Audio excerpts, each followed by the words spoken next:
ইতালির বাণিজ্যিক শহর মিলানে বিশ্ব বাণিজ্য মেলায় পৃথিবীর 147টি দেশ অংশগ্রহণ করে। লাল সবুজের পতাকা দেশ বাংলাদেশেও স্থান পায় এই বিশ্ব বাণিজ্য মেলায়। এক্সপোকে ঘিরে প্রদর্শিত দেশগুলোর প্রতিনিধিদের চোখে স্বপ্নের ছাপ ফুটে ওঠে। স্বদেশি পণ্য বাজারজাতকরণের প্রতিযোগিতায় নিজস্ব কৃষ্টিকে তুলে ধরেছেন মেলায়। দৃষ্টি নন্দিত দৃশ্যাবলী আকৃষ্ট করে বিভিন্ন দেশ থেকে ছুটে আসা দর্শনার্থীদের। গত 1 মে শুরু হয়ে এক্সপো শেষ হবে আগামী 31 অক্টোবর। কৃষি প্রধান দেশ বাংলাদেশ, তাই এই মেলায় কৃষির বহুমুখী উৎপাদন খাতকে বিশ্বের মাঝে তুলে ধরার প্রয়াসে সবুজ ধানের ক্ষেত মেলায় প্রদর্শন করা হয়েছে।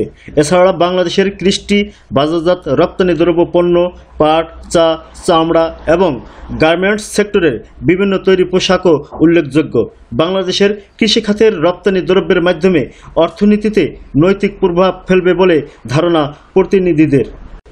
এক্সপোতে আসা দেশি বিদেশের প্রতিনিধিরা বলেন, দেশের কৃষ্টি কালচার ফুটে তোলবার জন্য আমরা আপনার চেষ্টা করছি। এছাড়া আমাদের দেশের পাট এবং বিভিন্ন গার্মেন্টস সেক্টরের কিছু মাল আছে, এগুলো আমরা আমাদের ফুড কাস্টার যে ফুডগুলি আছে এটা তুলে দেওয়ার জন্য আমাদের ফুডগুলি ইটালিয়ানরা অনেক পছন্দ করে। সোভিনির আইটেম আমরা নিয়ে আসছি, দেশের কালচারাল জিনিসপত্র এগুলো আপনাদের দেখাচ্ছি। Hombres, estamos la gente, hemos comido, ha sido todo fenomenal. Todo fenomenal. Y vosotros también, una experiencia. Gracias por venir. Televisión. Saludo a mi mamá, a mi gente, que sois grandes. Saludos a España.